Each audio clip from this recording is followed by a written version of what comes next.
Okay, hello, good morning. I would like to thank also the organizers for the invitation and the opportunity to present our work to this audience. So I will talk, Stefanos Leonardos from King's College London, and today I will I'll take this opportunity to present two very recent works from the students that we have at the department, very talented students, and I'm really excited about these works. They are very recent, they are ongoing, so it's a workshop. They are also open to discussion, of course, and improvement and criticism. Okay, they both fit under the title Learning in Feedback Loops, so cooperation and performativity in multi-agent systems. The first part is about cooperation, the second is about performativity. Let's see, let's hope we don't have more of those. So the first is from our student Stefan and our collaborators at King, so Dinaldo and Yali. I think they are very well known in the reinforcement learning community. And it's about cooperation via participation in law information social dilemmas. So let's see, I have quite a lot of text on the slides today, but I will read everything. So the context that we study here are social dilemmas. And in social dilemmas are games or environments which capture the tension between individual gain and collective good, right? Self-interest and a common good. So in these cases, individual rationality often stands at odds with common interest, and equilibrium concepts like Nash equilibrium create a gap, right? And they present some challenges. Nevertheless, in practice, when humans play the games, we see that cooperation naturally emerges in what is recently called in the literature the dilemma's resolution problem. And now how cooperation emerges in these settings has been studied widely across disciplines. So in evolutionary biology explores how cooperation evolves. Psychology, social science, they study motives, norms. Game theory, of course, our background, formalizes these strategic interactions with utilities and rationality. But now in multi-agent learning or reinforcement learning, we have this question now in a new context. How can we make many agents, when many AI agents are learning, cooperate like humans? And we also saw here challenges also in Mariam's previous talk and in other talks in the seminar about how when we have an algorithm that converges in single agent learning, things get messy when we have many agents doing that. So what is missing here when we go from single agent learning or reinforcement learning to multi-agent reinforcement learning is a strand of literature studying this partner choice. And partner choice means that we cannot simply put n algorithms next to each other, n gradient descent learners or n Q learners next to each other and start learning, because this misses a very important element in the way that, let's say, these rational or humans are learning in the context, right? So they also learn to do something that will keep them in the training, right? They cannot really be completely self-interested when training with other humans. And that's what this literature is trying to capture. And there is indeed some promising results where agents here not only play the game, but also choose who to interact with. We will go into details, into examples soon. So agents learn to seek beneficial partners, and those partners who get higher rewards become more desirable, of course, right? And over time, cooperators cluster and defectors are ostracized. But there are a couple of challenges when we do this in AI agents, right, in reinforcement learning. So most methods currently, even in simple games that we are going to see, not even Markov games, assume a lot of full information, was also discussed before. So they assume that they know the actions of the other agents, or they know the policies, or they can see past rewards, or they have a complex state where they condition on a couple of previous rounds of the game. So they can observe quite a lot of things that are happening, which is not the case. Or they have complex communication protocols, so conveying this information between others, centralized mechanisms. And they don't scale. So we don't have these partner choice frameworks the state-of-the-art work that we are aware of doesn't scale to complex multi-agent environments, right, with states and the ones that we would like to tackle.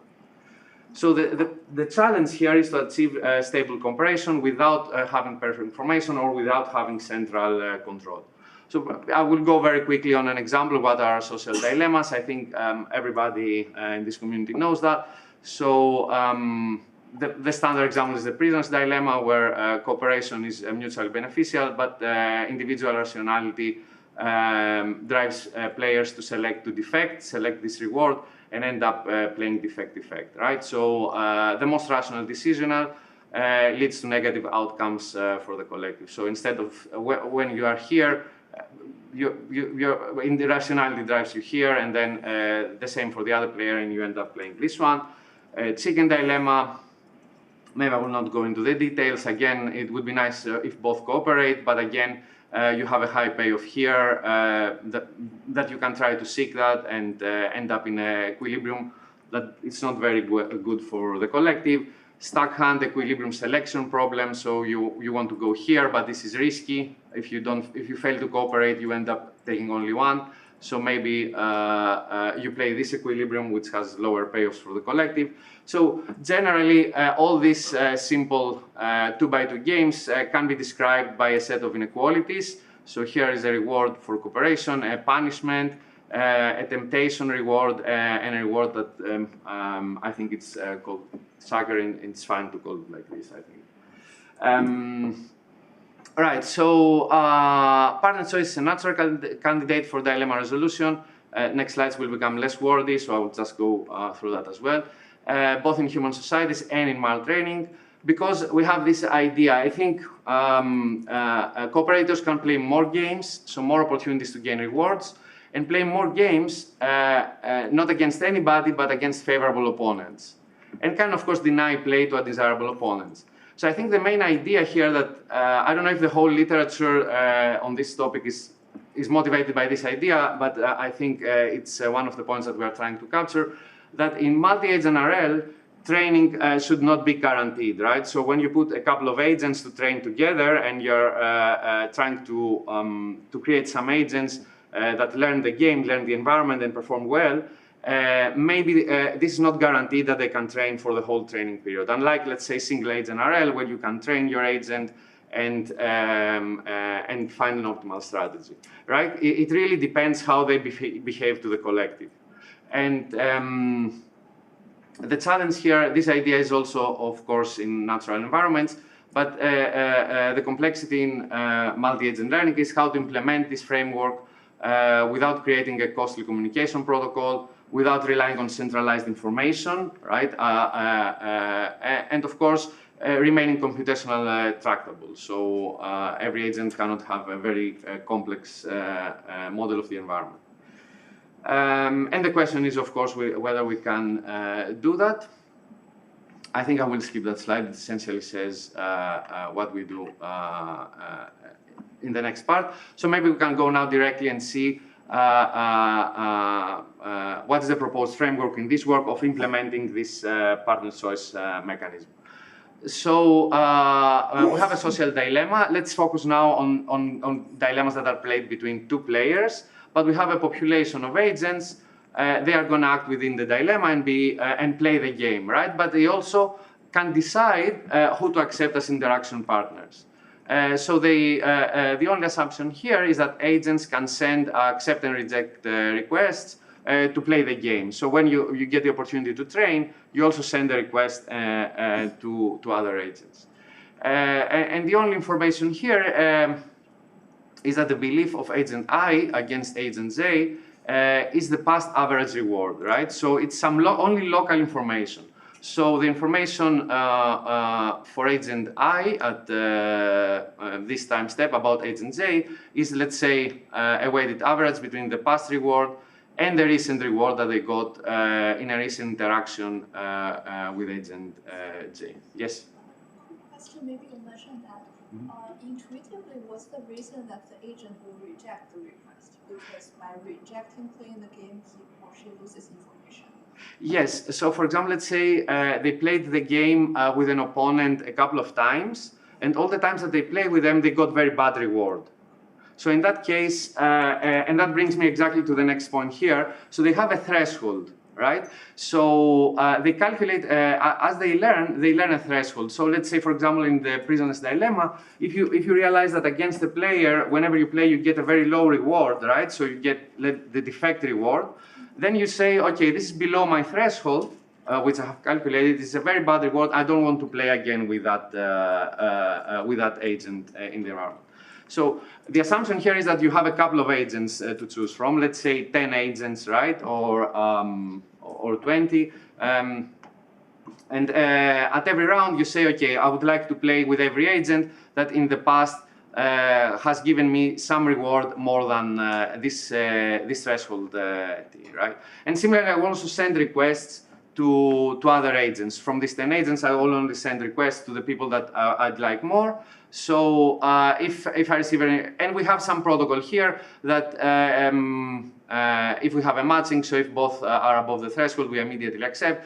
Otherwise, we allow some exploration, right? We don't completely exclude agents that have behaved badly in the past. So if our reward against some agents is not very good, we just have an exponential decreasing probability. It's not zero, right? We will still play with them, but the worse it gets, the less likely is that we are going to accept the request.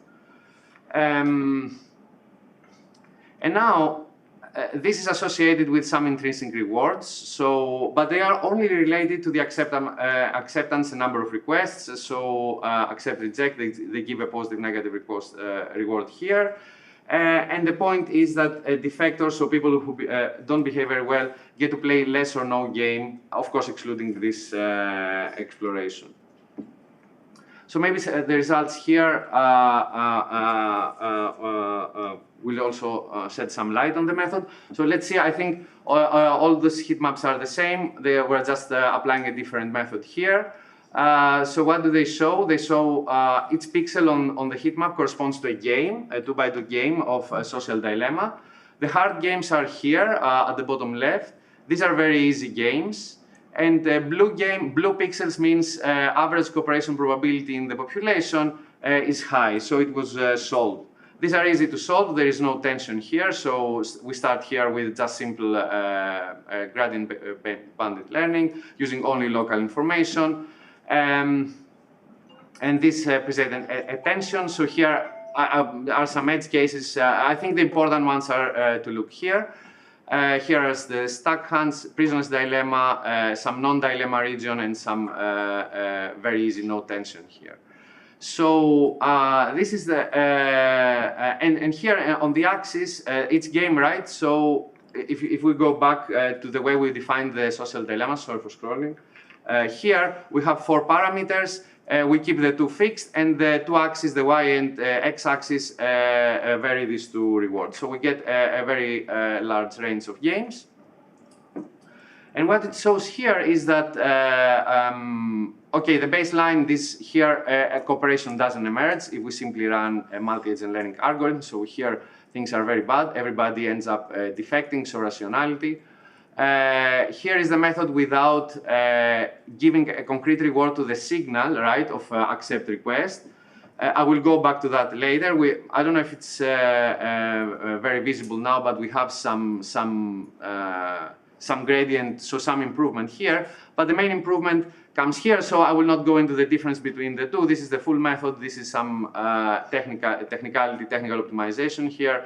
And we can focus on this one. So we see that the partner choice framework with this intrinsic reward, though, we can discuss that, improves, penetrates the difficult area here, and leads to average cooperation probability that is very high in the whole region. Here is this triangle shaded area is no dilemmas, and here these remain difficult, so these are not solved. So agents do not cooperate here.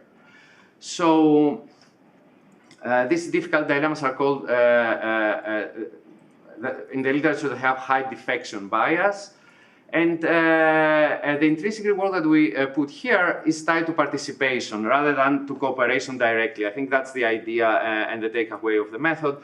what we are trying to do here is not to give something directly to cooperate, because for a specific reason that we'll explain soon, but only to participation.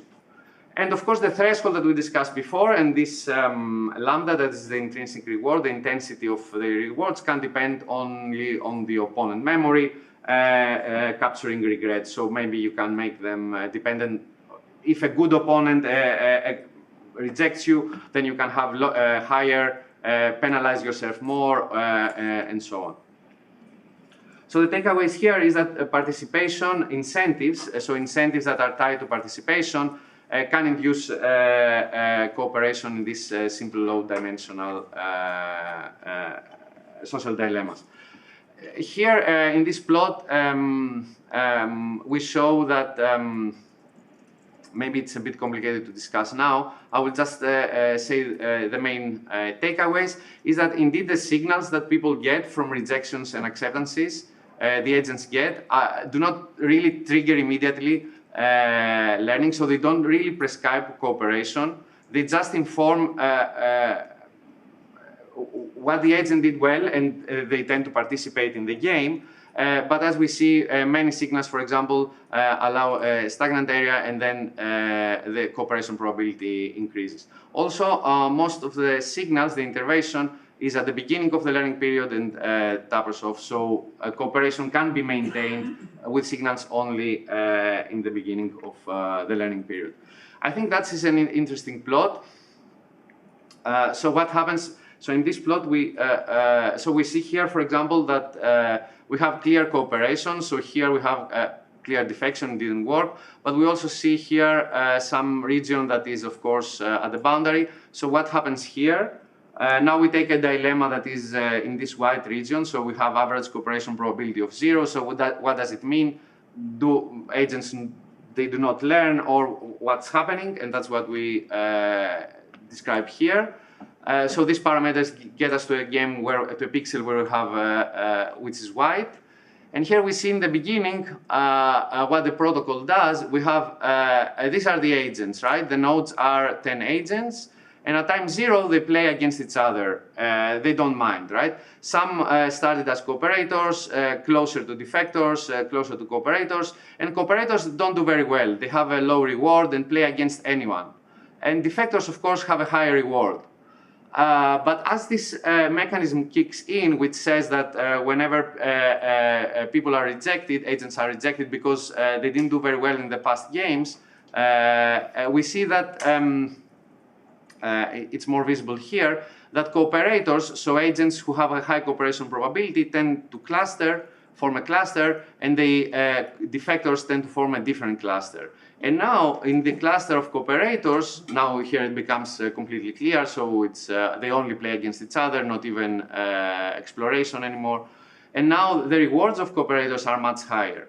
So what may happen in these large populations is that you don't manage that everybody learns to cooperate, but at the end, you can have, let's say, it's clearly that agents that cooperated perform much better. So if you are to deploy now the agents in the environment, you know that agents from this group can perform and play the game much better. So which is a very common training paradigm recently, where you have also centralized LLM selecting, let's say, the best performing agents to be deployed in the environment.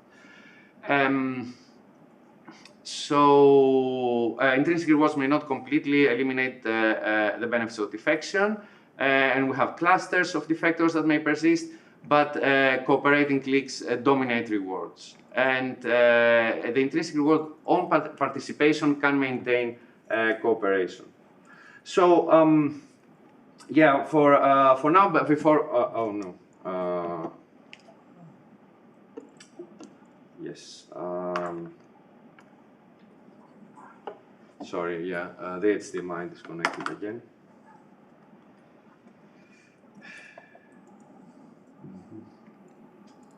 Yes, I was about to describe the last slide. Oh, okay, here it is. Yes, okay, that's the last slide of the first part, and then we'll go to the second part. So the idea here is that what we want to do with this, I showed some results on low-dimensional prisoners dilemmas and social dilemmas. But what we want to do is to develop a protocol that scales to complex environments, right? Because in the prisoner's dilemma, you have a clear abstraction, what means cooperation, what means defection. But when you go to more complex Markov games, like the ones here, maybe I will not discuss them, so where you have, you need to perform complex actions, it's not even clear what cooperation means and what defection means. So the algorithm that, and the framework that we build and we are now running also in Markov games does not use the abstraction of cooperation defection. It doesn't give any rewards tied to the specific actions, although it's applied in this setting where this abstraction exists, right? And maybe the main takeaway is that participation is used as a proxy of cooperation. So the training population rewards cooperative agents by allowing them to train more, to gain more rewards and participate more, right? So mimicking something that's happening in human societies. The algorithm is completely agnostic of the complexity of the underlying game, so that why it can scale to Markov games, and it's completely modular, the designs, right? So we trained here with bandit algorithms, but if the state is more complex, we can use any learning algorithm and a PPO or whatever. And it also can be completely customized to be episodic, etc. And also what I mentioned before, it's also very well suited to centralized training and decentralized execution. Maybe an open question also as a workshop. The intrinsic reward here, as we saw, is needed to signal the participation, right? So we need to add some reward. We think that the dynamics alone can include some information on participation, so the past rewards, but it is challenging to associate this to specific actions or policies, and so developing a method that will allow participation only through past rewards is open-ended, but it's also difficult in real life. So that's the first work. Now we'll go to a second one, so it's completely gears. Maybe for the sake of time, I will just go directly to this one and can take questions at the end or offline. So that's a work on performativity, performative market making, so performativity in finance, again with a very talented student, Harris, and Carmine at King's. So let's see here. So here we're going to study financial performativity. So we're going to study strategic behavior in financial markets. And the key observation here is that the environment is decoupled from actions. But financial models and theories shape the markets that they are meant to predict. So think, for example, here of the Black-Scholes model, it aims to predict the price, but when everybody uses the Black-Scholes models to predict the price, then they affect the market, right? Or in market making, we're going to see an example, an application in market making. So the world is not separated from the language used to describe it, and this is a concept existing in financial literature. It's called Barnesian, or a simple form of financial performativity. We're going to see it in the next slide as well. And it is the practical use of an aspect of economics that makes the economic process more like the depiction of economics. I think I will go, if it creates a question, I will go into the next slide where I take a figure from this book and describe it very well. Examples include, of course, I said, highly concentrated markets where you have one actor that affects the market, crowding effects where many people use a similar model, and non-financial performativity. That was also our motivation. Now it's very widely studied in the context of machine learning and AI, when you have machine learning models or AI models affecting the distribution of data that they are trying to predict, right? So the way a traffic navigation app gives predictions affects the traffic on the street, or the way an LLM predicts the way we speak affects the way we speak because we want to be more like the LLM, or we don't want to sound like an LLM. So financial performativity exists but has not been formalized, and that's what we're going to do. I think the next slide, I don't know if you can read it, but I think probably not. It's very small, so I will read it. But I think this describes exactly the concept of performativity in financial markets.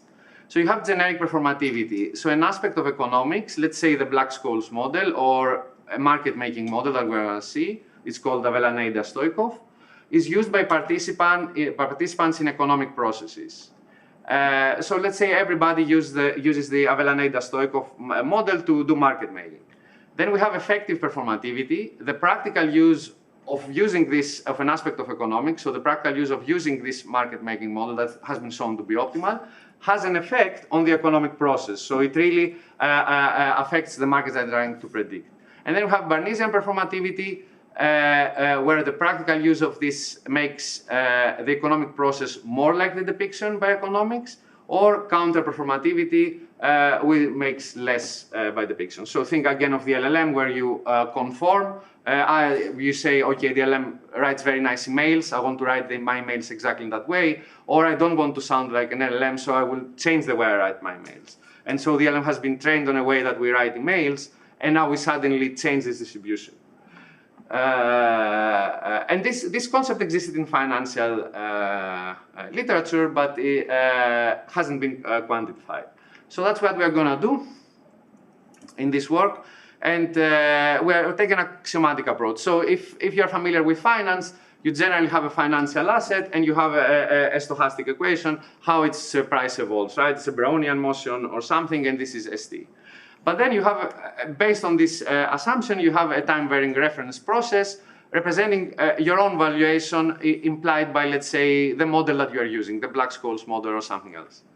So we assume this is, we need to have this reference process RT. And now, because we're studying Barnesian performativity, so conform, process that conform to this prediction, we have a mean reverting dynamic that causes the underlying price to adjust towards maybe some function of the reference price that the strategic agent is using to affect the market.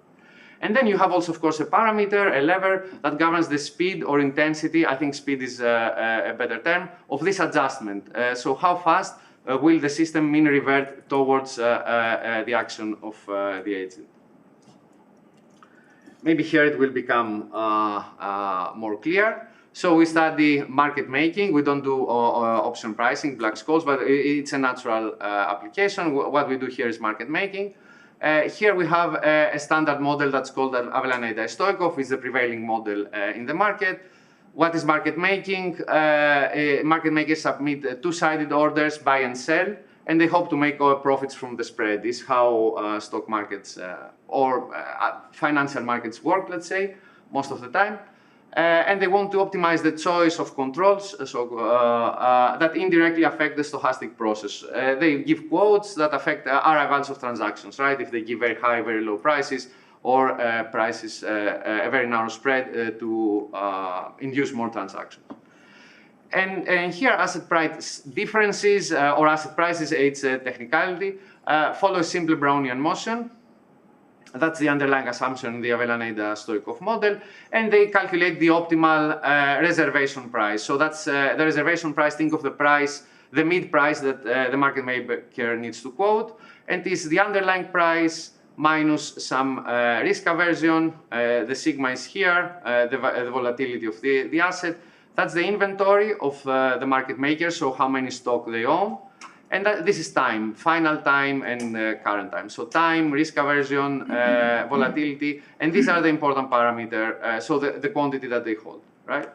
That's the underlying model. And now let's say that everybody uses this model in the market. Then what we do, the modeling that we do, and of course, based on the axioms that we imposed, is that we change the formation of the price with this performative effect. And then we analyze what happens in a market where the price changes like that. That's the main idea of the work. So here we have this mean reversion. We create this mean reversion dynamics. If you're familiar with this stochastic process in finance, this is very similar to a Hall-White model, I think. Yeah, exactly. But the motivation is very different. So here Xi is the speed of mean reversion. Here is the price of the underlying, and here is the strategy that this is mean reverting to, right? Actually, a function of that, right? Because it's over Xi. And now the rest is solving this and finding now the optimal strategy. So we had a model that assumed only this evolution of price in the Avellaneda-Stoikov, so the prevailing financial model. It solves, it finds an optimal strategy for the market maker, meaning an optimal reservation price, to quote.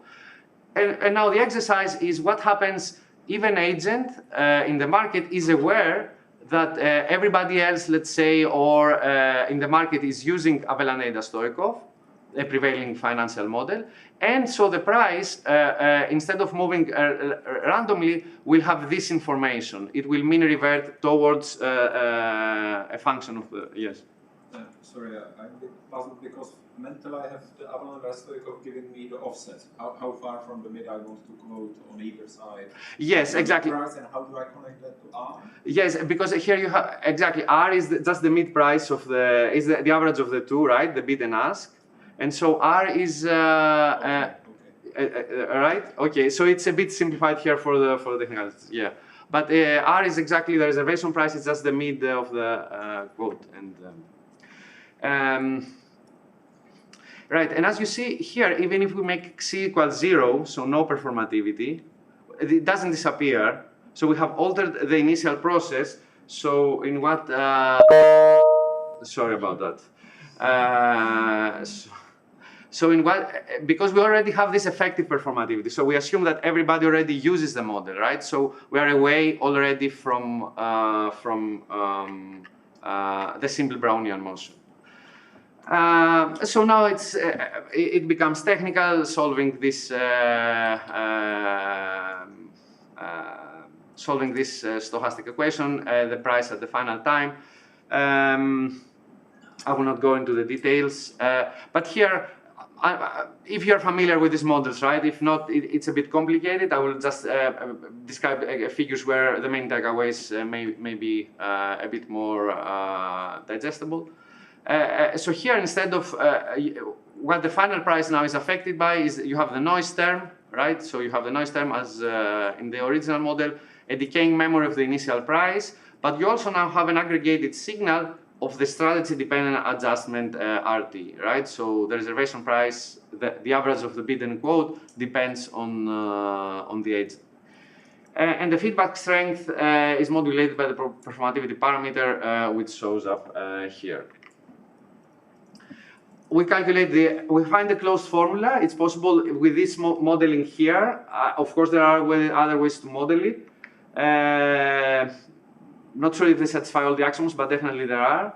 And under this, we can find the closed formula of the optimal strategy of the performative agent, which is, okay, maybe it's not, maybe it's, I will just go directly and discuss this figure and then I can wrap it up. So, just 1 minute. So here we see, yeah, it's a bit, quite a lot of information on this plot.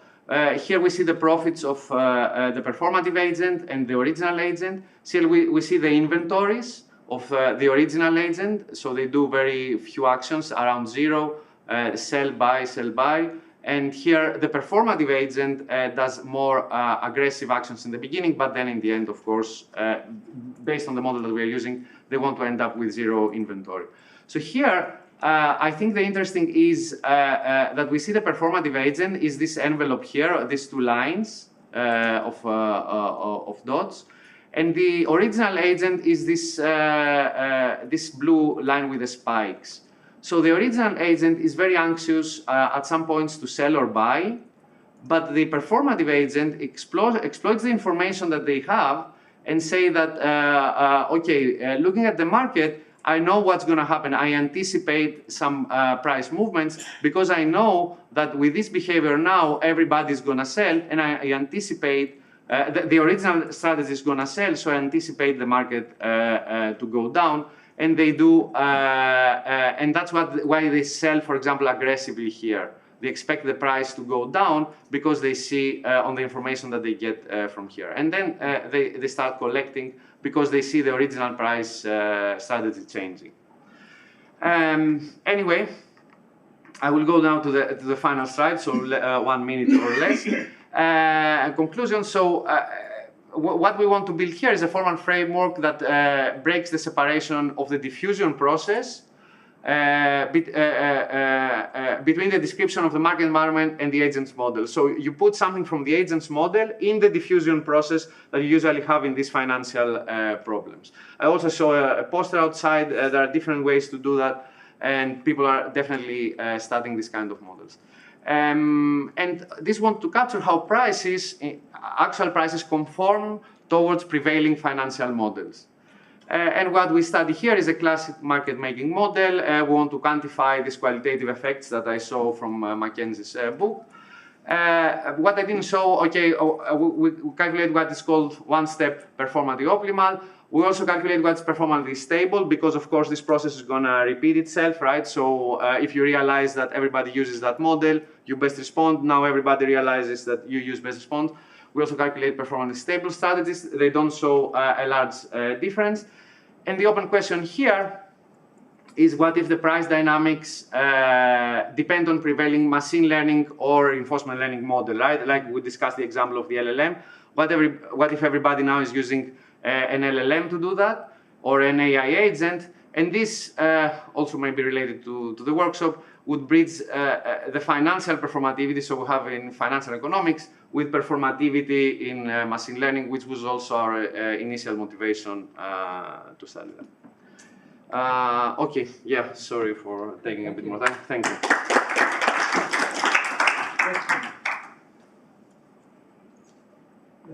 There's this notion of price-taking equilibrium, where the price is affected by the aggregate demand, but there is an agent. I pretend it's exogenous, I'm responding to it. Yes. And my response is compatible with the price itself. But it is still, I mean, is it related to what you're studying? Yes, yes. So what we have here is that we don't do yet the whole game theory. So we're starting with one assumption. So we say that the price in the market is formed by prevailing agents, so Avellaneda-Stoikov agents. But when the transactions come, there is no competition. So the market has enough liquidity to satisfy the performative agent and the original agents. So the performative agent doesn't care about competing now for transactions with the original agent. So that would be completely the game theoretic model that you describe. I think that's a next step in that sense. Yes, thanks. Good question. I'm afraid I'm a little skeptical of the end. Yes. Just because there are certainly markets where we see collusion between market makers. Yes. Explicit collusion. Yes. There are markets where everything is so big that I would be skeptical there's any signal to noise left in your model from the Avellaneda-Stoikov. And the third type of market, there's usually about 3 market makers total. And so I was wondering if you have any statistical work to show that you do get this effect coming out in a market. Yeah, from data, yeah, I think that's a very good question. So, I mean, getting this effect from data, yeah, that's a very good question, right? And, but the model that we have, I don't know, yeah, the model we have in mind is, let's say, if you have a big agent affecting the market, right, Avellaneda-Stoikov, or aggregate effect of many Avellaneda-Stoikov agents, wouldn't that? But usually when there's only a couple of market makers, Yes. There's a whole lot of other game theoretic dynamics. Yes. Yes.